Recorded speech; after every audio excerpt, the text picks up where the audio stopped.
stories are so important, might as well finish it so I can tell people how bad it is. How does a man write a woman character so well? These kids spontaneously combust. But this woman nicknamed her child Tuna. She's in IKEA. The characters are just, oh my gosh. This book, they're just very angsty. I gave this a 1 star, like nothing I've ever read, honestly. Well, hello and welcome back to my channel. My name is Abby, for those of you who are new to the channel.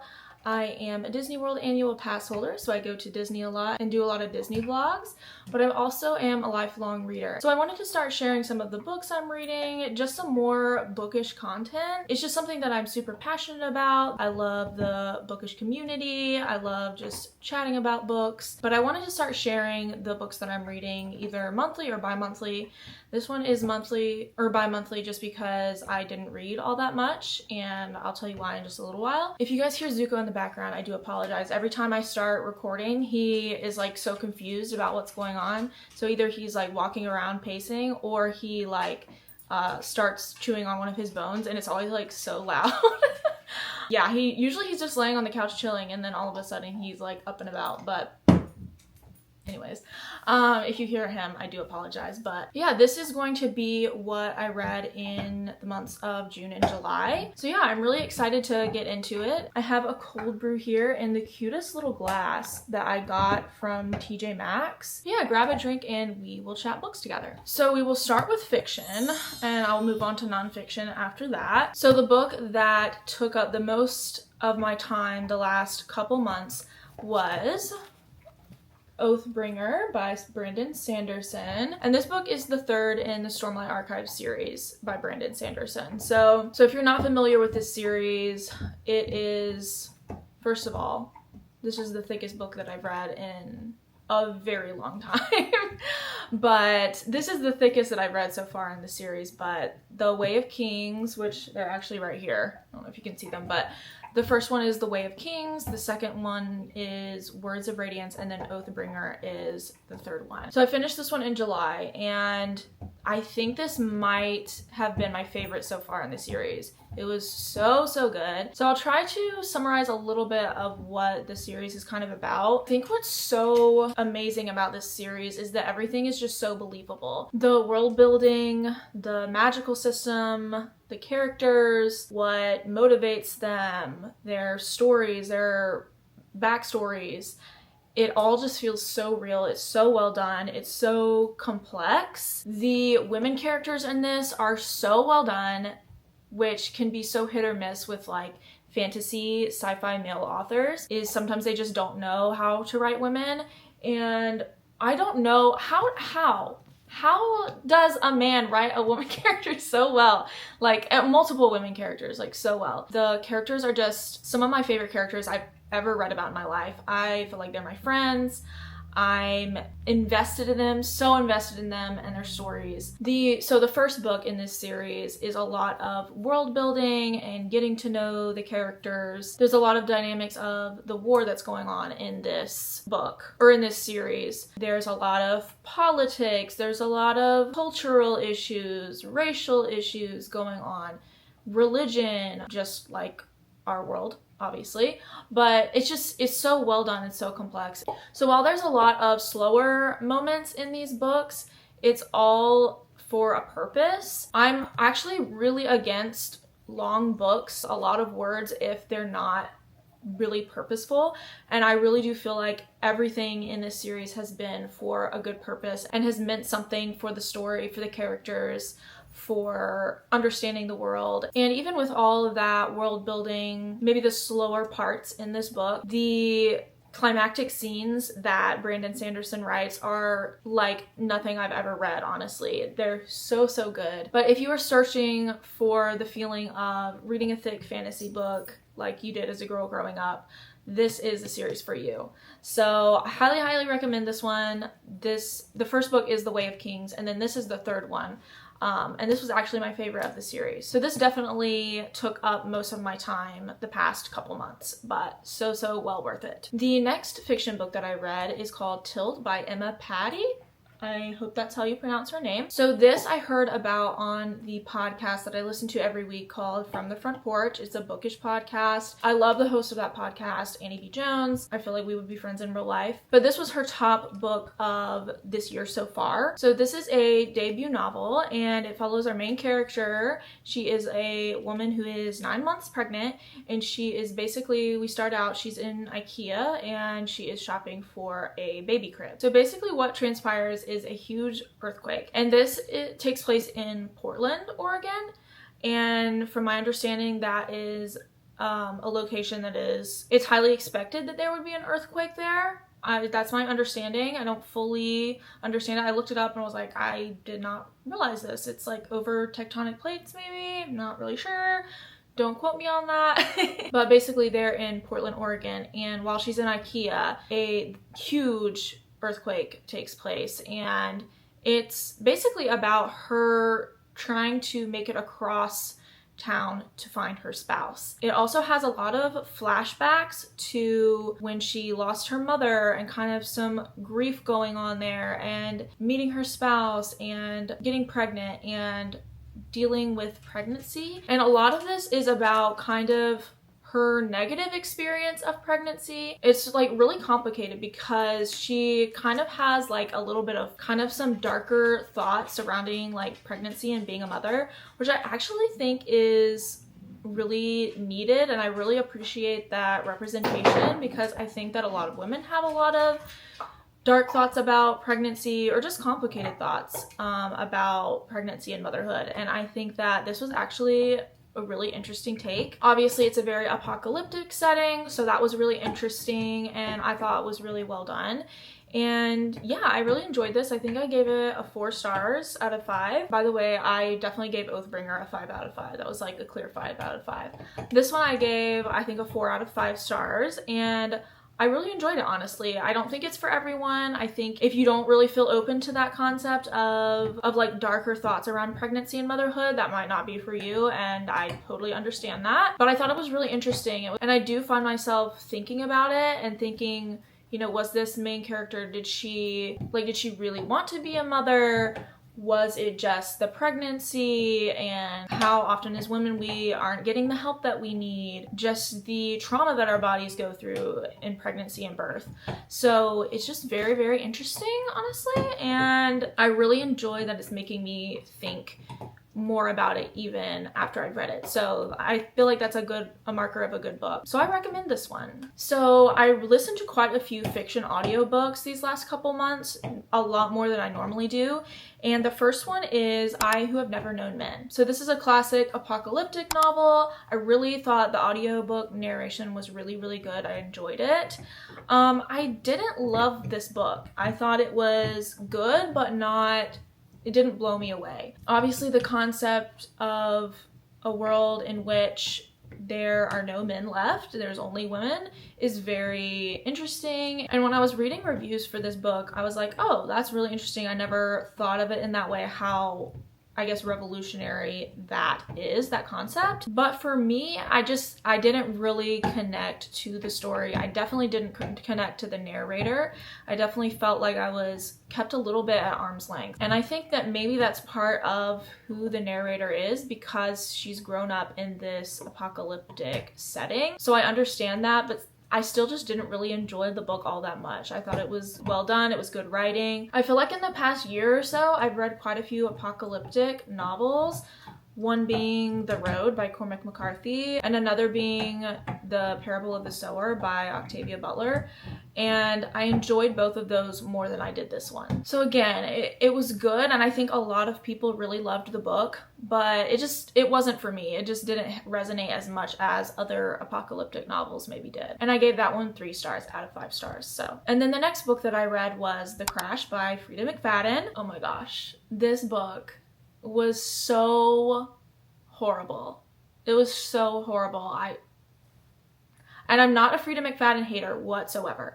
I really enjoyed The Housemaid. I thought it was so propulsively readable. It was just an enjoyable read. Just fast-paced, you know, non-stop. You wanted to know what was going to happen. And I really enjoyed that one, honestly. But this one was just, it was just not good. It's basically like a knockoff version or a retelling. Not a retelling, but it's like a twist on Misery by Stephen King. Like, I know it was obviously supposed to be a twist on that, so I'm not saying that she was ripping off that book by any means, because people do twists on classic stories all the time, but it just wasn't good. I just felt like the writing was so horrible. The prose was just like so clunky. It was just like a perfect example of telling, not showing. If I had been reading the physical copy of the book, I definitely would have like taken pictures of certain examples of like how bad the writing was, but I was listening to it on audiobook, and the audiobook narrator was not super great. Honestly, the only reason I really finished it was to rage about how bad it was, basically.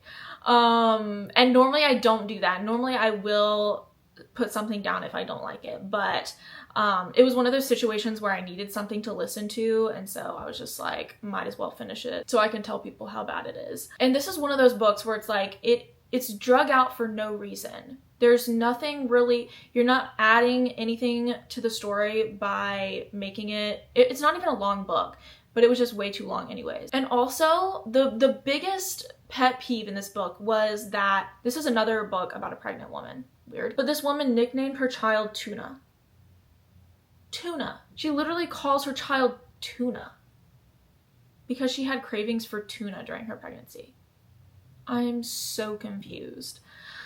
It was so obnoxious, and then the writing was just so bad. It was like they were saying things like, oh, he is so angry. It's like, I don't need you to tell me that he's angry. I want you to show me. So anyways, I'm gonna rage about it, but I gave this a 1 star. I was feeling very ungenerous. It was just that bad. So I wouldn't recommend it. I will definitely give Freida McFadden a chance again, though. I got recommendations from a couple friends of ones that are going to be better. So this was kind of one that I hadn't heard anything really about. So I kind of was like, I feel like this is probably not like her best one.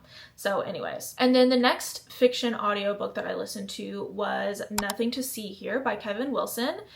I have been meaning to read Kevin Wilson for quite a while. It wasn't something that was super high on my list to read, but it was available on Libby to listen to, and I thought I would try it out. I knew nothing about this going in. In fact, for some reason, at first I thought it was like essays or short stories or something. I really don't know why I thought that.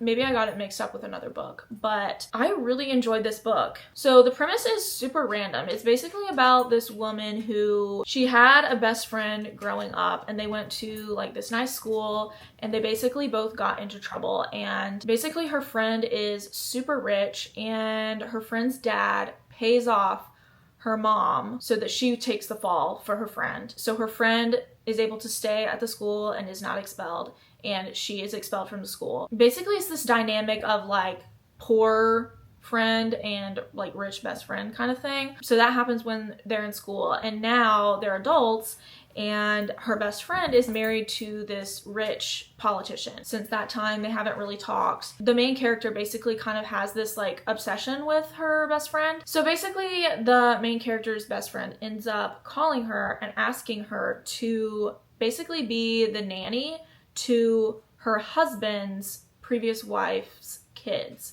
So it's basically the best friend's stepchildren. And so this is where the magical realism element comes in.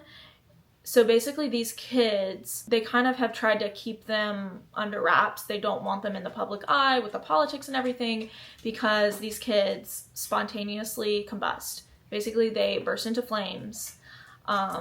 Sometimes when they get upset, stuff like that. So basically that's the premise. I really, really enjoyed this main character. I'm not someone who normally listens to audiobooks that much. This is kind of a rare occurrence for me to listen to so many audiobooks, but I really felt like this audiobook narrator really added to the experience, and I think I really enjoyed the audiobook even more than maybe I would have the regular book. I really enjoyed it, and I thought it was interesting, the dynamics of this friendship of kind of where one friend kind of worships the other and gets taken advantage of a little bit and kind of can't let go of this friend. And I just thought it was really, really interesting, honestly. It was a 4 out of 5 star read for me, so really enjoyed it. And then because I enjoyed this Kevin Wilson book so much, I went on to try Now Is Not the Time to Panic. So this book is basically about 2 teenagers, and they meet one summer and they're just very angsty. They basically create this piece of art that has a certain phrase on it, and this phrase, oh my gosh, kept getting repeated and repeated and repeated in this book, and it was somehow supposed to be like deep and meaningful, and I found it to be just annoying. They basically come up with this phrase, like they write this phrase that's supposed to be super deep and artistic and meaningful, and then they create a piece of art that they photocopy and they post it all around town basically. And this is what these angsty teenagers are doing over the summer. And basically it catches on in this town, and other people start recreating it, posting it around town. Basically, because of this piece of art, an act of violence takes place, and it kind of really affects, obviously, the 2 main characters.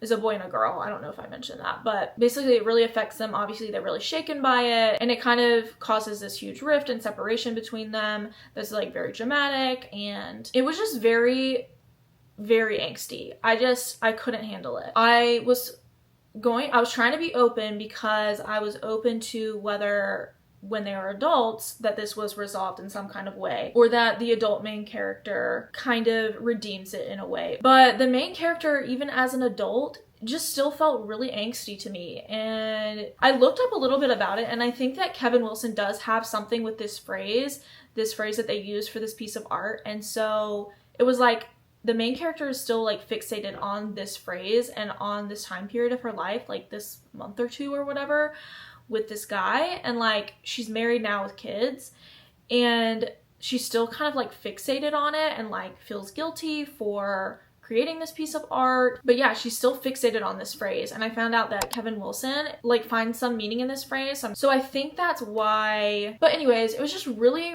random, and I just did not resonate with it at all. It was just, all it was just angst. I felt like I didn't find any meaning to it whatsoever. So yeah, I gave it 2 out of 5 stars. It's not that it was really, really bad writing or something like that. I just didn't resonate with the story. So that was the final fiction book that I read these last couple months. So I'll move now to nonfiction. I read a decent amount of nonfiction. So the first nonfiction book that I finished was Jesus and John Wayne, and the subtitle is How White Evangelicals Corrupted a Faith and Fractured a Nation. So I've been slowly reading this over the last couple months, and this is basically just a historical account of the last 50 to 75 years of evangelical culture and evangelical politics and how they intertwine. This was so good. I feel like everybody should read this. It was very triggering, very rage-inducing, but for good reason. It's basically showing how the last 50 to 75 years have built up to the point in time where we see evangelicals supporting Trump so much. And I think a lot of us are confused, like this seems so opposite of what Christians should be standing for. And I think that this really helps us understand that it's been many, many years of building up to this point. And a lot of it is how a toxic version of masculinity is permeating everything. And it's basically how, I could go on and on, but it's basically how everything in evangelical culture has been leading up to this point. And I think that is super, super helpful, whether you've been an evangelical in the past, if you're an evangelical now, or if you know really nothing about evangelicalism. I think that it would be a good read for anybody. And it's really honestly easy to read. This is a 5 out of 5 star read for me. And then the next nonfiction books that I read were these 2 graphic novels called Persepolis. The Story of a Childhood, and Persepolis 2, The Story of a Return. So these are both graphic novels, graphic memoirs actually. And the first one is basically about a girl growing up in Iran during the revolution, the Islamic Revolution. I've been trying to understand more about what's going on in the Middle East and the history of what's gone on in the Middle East, and I just feel so ignorant when it comes to that. And I saw Amanda's Mild Takes, I believe is her username. I saw her recommend this if you're wanting to understand more of what's going on in Iran, and it was really, really helpful. The graphic style is not particularly pretty or anything, but I think that graphic novels are a good way of consuming historical accounts in a way that's just easy. That's what I found for this. I felt like it gave me a better of an understanding of what was going on during the Islamic Revolution. So in Persepolis 1, she ends up leaving the country as a young woman, and then in the second one, basically about her making her way back to Iran.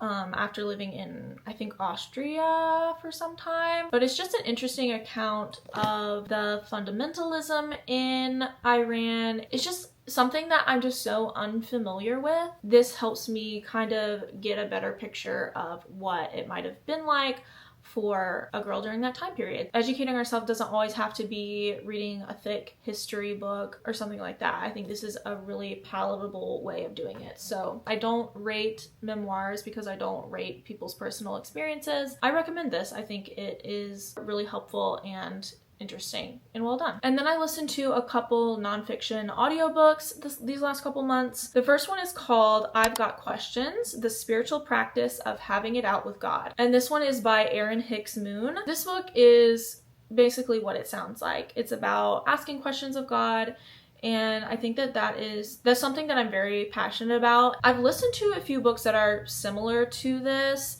It's kind of deconstructing evangelicalism, and sometimes I think that they're not particularly unique or anything special, but I think that books like these really do make me feel seen and make me feel hopeful, and I think that that's something that is actually very special. I highly recommend this if you are questioning your faith, if you're questioning God, or if you're scared to question God. I think that this could bring you a lot of comfort. So I don't think I rated this one, but I did enjoy this one. I'd probably give it a 3.5 or 4 out of 5 stars. And the last book that I read these last couple months was Boat Baby by Vicky Nguyen, I think.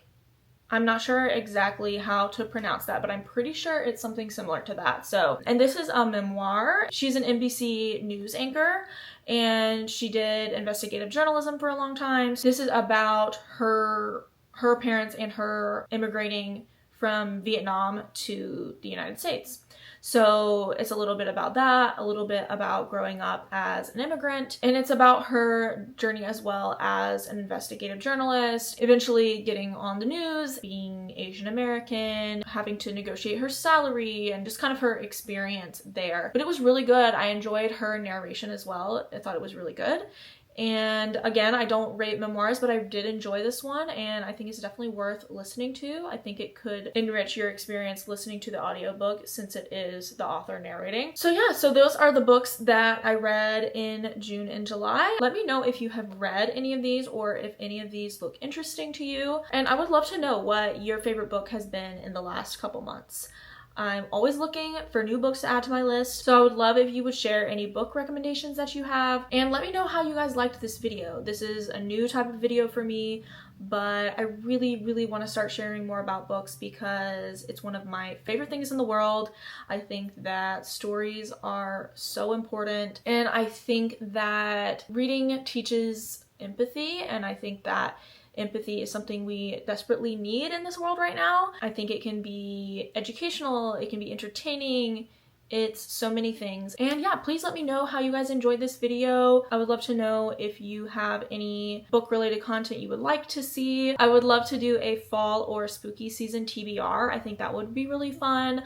I want to do the monthly recaps of what I've read in the past month or two. And I do hope to do a video on what my all-time favorite books are. So maybe you can get an idea of what my taste is, what my style is, if it's something that you're interested in following along with. So let me know if you guys are interested in any of those, or if you have any other ideas. And thank you so much for watching. I hope that you will subscribe and stick around so we can continue to chat about books together. And I will see you in the next video.